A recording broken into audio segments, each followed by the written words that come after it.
You know, it's my goal to be transparent with you guys.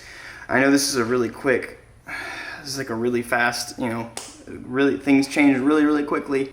So I guess it was about a couple weeks ago we filmed the video, and the only reason the doctor that had talked to Victoria during the appointment literally told her that the baby is healthy. If there was any problems with it, we would see it at this point. There's a very low percentage of anything happening, and he literally said it's okay to tell people, and so we did. Maybe a week after, Victoria went in to get her physical and stuff. She thought that the baby was healthy, and because of what the doctor had said, and the other doctor, who's like the main doctor at this place, was like, okay, we need to get blood work. And she's like, whoa, hold up a second. Like, what's going on? I see. So unfortunately, because of all this COVID ridiculousness right now, I was not allowed to be at any of these doctor's appointments. So Victoria had to go through all this alone, which is the most frustrating thing on the planet. So they did a sonogram again, and the baby had grown, but the heartbeat was skipping and it was slowing down. She was like, yeah, this is why we called you in so quickly back again.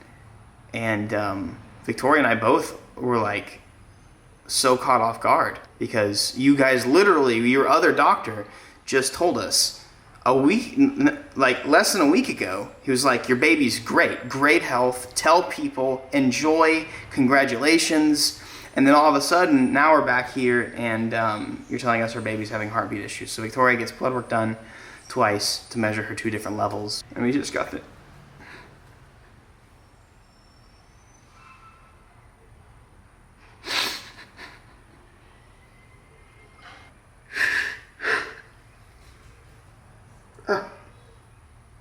I am not. I am not a crier. I think one of the hardest parts is that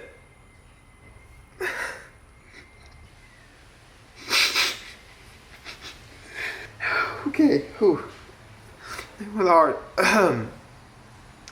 I think one of the hardest parts is that, you know, we posted this because we're really excited, and the world was excited with us. And the world was excited with us. And so it's not awkward or anything, but it's just sad because unfortunately we have lost baby number 2. For me, it's really important to share stuff like this, because a lot of people do go through things like this. This is not abnormal. We have a friend of ours that had 5 miscarriages before they had a kid. Some people never have any, and that's a blessing in itself, but it's important to me. And I know people might say like, oh, that sucks, you know, you shouldn't have shared this or that. Really, I think this time around I did want to post about it, even though it was late enough. Like, nothing should have happened. Nothing should have happened. The baby should have been healthy. But this time around I was like, you know what, if anything does happen, I want you guys to be here for me, but I want you guys to understand real time what's going on in our lives. Because last time we silently had a miscarriage, and it was really tough, and nobody really understood, and we had to kind of keep that in. And you guys, obviously you can't tell if I'm having a bad day or not, really. You can't tell if any of these people are having a bad day on YouTube. Whew. Tears never come out of my eyes. You wouldn't think it would be sad, but I think the only 2 times I've cried, I think the past couple years, is when my wife was walking down the aisle when I lost baby 1 and baby 2. It sucks because I'll never get to meet my baby. I have 2 babies that I won't be able to meet, and that's it. It is the worst feeling. It's almost like a fatherly feeling where you do lose a child, because you do lose a child, even though you never actually met him or her.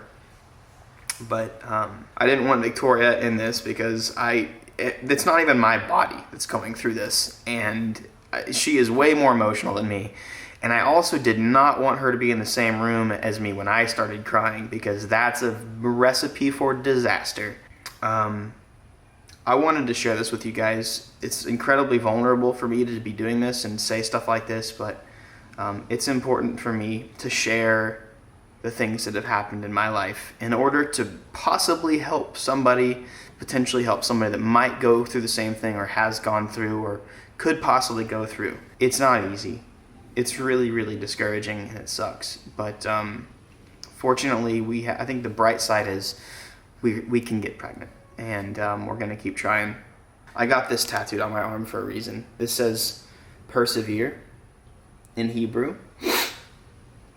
I chose Hebrew because Hebrew is the original language the Bible was written in. And I got persevere tattooed on my arm because Romans 5:3, which is what 5:3 supply stands for. It says rejoice in your suffering, because suffering produces perseverance. Perseverance produces character, and then character will produce hope. And that is, a lot of people go through things you don't see in life. And there's a lot of things that I've gone through that you would have never expected. And I want to be vulnerable so I can help those who might feel helpless. I wish I had better news for you guys today, but I just wanted to put this out there so that,